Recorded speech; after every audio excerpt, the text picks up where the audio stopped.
বাইরে বৃষ্টি পড়ছে। ওলি বাবা, দাদু কাজে। দাদু কাজে। বৃষ্টি দেখছো বাবা? সোনা এদিকে দেখো, তুমি বৃষ্টি দেখছো?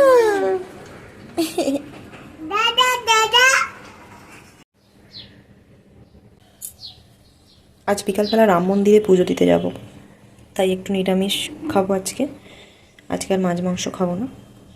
এই সব রকম সবজি দিয়ে একটা তরকারি করব, বড়ি দিয়ে, আর ডাল করব। আর এই যে আম কেটে রেখেছি, আমের চাটনি করব। আর এই যে আজকের আমাদের ব্রেকফাস্ট। ভেবেছিলাম যা গরম দই চিড়ে খাবো, কিন্তু প্রচুর জোর করে পাউরুটি কিনে আনলো, আবার নিজেই খেতে শুরু করে দিয়েছে। টেস্টি, খুব টেস্টি। ওলে বাবা, ওই যে নিরামিষ সবজিটা করব, তার জন্য এখানে বড়ি ভেজে নিচ্ছি। ঢ্যাঁড়সগুলো ভেজে নিলাম। এবার তেলের মধ্যে 5 ফোড়ন, তেজপাতা আর শুকনো লঙ্কা দিয়ে সব সবজিগুলো দিয়ে দিলাম। বেগুনটা এখন দেবো না, তাই তুলে নিচ্ছি। বেগুন একটুতেই গলে যায়, তাই জন্য একটু দেরিতে দেবো। সবজিটা কিছুক্ষণ ভেজে নেবার পর এর মধ্যে হলুদ, লঙ্কা গুঁড়ো, আদা জিরে বাটা দিয়েছি, আর পরিমাণ মতো নুন দিয়েছি। এবার এর মধ্যে বেগুনগুলো দিয়ে দিলাম। এই সবজিটায় আমি কোনো রকম জল দিই না, জল ছাড়াই সবজি থেকে যা জল বেরোয় তাতেই সবজিটা সেদ্ধ হয়। পরে আমি বড়িটা দিয়ে দিয়েছি, আর দিয়েছি অল্প করে চিনি। এখানে ডালও হয়ে গেছে, আর করেছি আমের চাটনি। এই যে আমরা 3 জন বেরিয়ে পড়েছি রাম মন্দিরের উদ্দেশ্যে। দেখুন প্রচুর কি আনন্দ, ঘুরতে পেলে আর কিচ্ছু চায় না, খাবার কথাও মনে থাকে না। এই যে আমরা টোটোয় উঠে পড়েছি, পৌঁছে গেলাম রাম মন্দিরে। রাম মন্দিরে ঢোকার রাস্তা।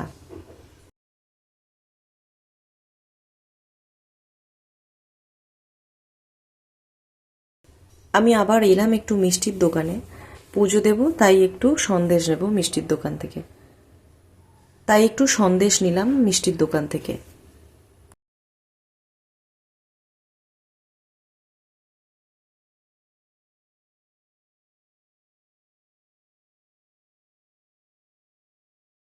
মন্দিরের সামনে জুতো খুলে ভেতরে ঢুকবো। মন্দিরের ভেতরে ঢুকলেই এখানে আপনারা ডালা পেয়ে যাবেন, 20 টাকা করে ডালার দাম। আমি একটা ডালা নিয়ে নিলাম। আর পুচু মিষ্টি খাওয়ার জন্য বায়না করছে, দেখুন মিষ্টির প্যাকেটটা দেখেছে। এই তো চলো চলো পুজো দেবো এই যে নম পুজো দেবো তো, চলো। এই যে আমরা রাম ঠাকুরের যেখানে পুজো হচ্ছে সেখানে ঢুকছি। আপনাদের রাম মন্দিরে কিভাবে পুজো হয় প্রতিদিন সেটাও দেখিয়ে দিচ্ছি। এখানে অনেকগুলো ব্রাহ্মণ একসাথে পুজো করেন।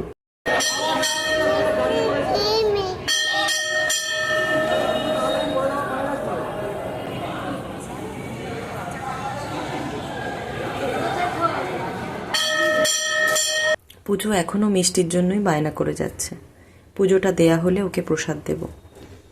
পুজো দেয়া হয়ে গেছে, মন্দিরটা একটু দেখিয়ে দিচ্ছি। ভীষণ গরম ছিল সেদিন, পুচু ভেতরে থাকতে চাইছিল না, তাই ভালো করে দেখাতে পারিনি। এই দিকের মন্দিরটা নতুন, এই 2-3 বছর হয়েছে। এখানে পাথরের রাম ঠাকুর আর শিব ঠাকুর আছে, নারায়ণ আছেন। এখানে সারা বছর এই পাথরের ঠাকুরগুলো থাকে, আর মাটির ঠাকুরগুলো শ্রাবণ মাসের শেষ রবিবারে বিসর্জন হয়। আমি আগেও আমার ইউটিউব চ্যানেলে রামভাসানের ভিডিও দিয়েছি, এই বছরও রামভাসানের ভিডিও আপনাদের সাথে শেয়ার করব। আমরা মন্দির থেকে বাইরে চলে এসেছি। বাইরে এসে আমরা কিছু কেনাকাটা করেছিলাম। আমার বোনির মেয়ের জন্য খেলনা কিনছিলাম, পুচু বায়না করে এই গাড়িটা কিনেছে ওর বাবার থেকে। রামতলায় যখনই আসি তখনই যেন মনে হয় মেলায় এসেছি। এত চারিদিকটা আলো, এত বিভিন্ন ধরনের দোকান, আমার তো খুব ভালো লাগে রামতলায় ঘুরতে আসতে। দেখুন দোকানদারটাকে, বিড়ালটা এমনভাবে বসে আছে যেন ওই দোকান সামলাচ্ছে। এত ভালো লাগলো দেখে, তাই ভিডিও করলাম।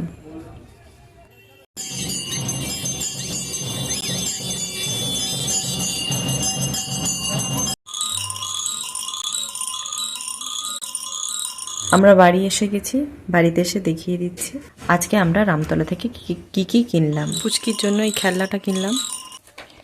ওই খেলনা কিনতে গিয়ে আমার ছেলের এটা পছন্দ হয়ে গেছে, এখন বায়না করতে শিখে গেছে, জোর করে ওর বাবার থেকে এটা কিনেছে। আমি আমার মায়ের জন্য এই 4টে প্লেট কিনেছি, 4টে প্লেট। ছবিটা দেখতে বেশি ভালো লাগছে, সামনাসামনি মোটামুটি ঠিক আছে। কিনেছি এরকম একটা ছোট্ট ক্লিপ আমার জন্য, বাসন মাজা স্কচ ব্রাইট কিনেছি। গোপালের জন্য নিয়েছি এই যে বাঁশিটা, গোপালের আগের চুলটা নষ্ট হয়ে গেছিলো তাই জন্য এই চুলটা কিনেছি। গোপালের বসার একটা আসন কিনেছি, কালারটা কি দারুণ লাগছে না। আর গোপালের এই গরমে পরার জন্য এরকম সুতির একটা জামা কিনেছি। আর আমার ছেলে এটা কিনেছে, এটাও বায়না করে কিনেছে। এই হলো আমার রাম মন্দির গিয়ে কেনা বাজার। ভিডিওটি তাহলে আজকে এই পর্যন্তই, দেখা হচ্ছে পরবর্তী ভিডিওতে। ধন্যবাদ।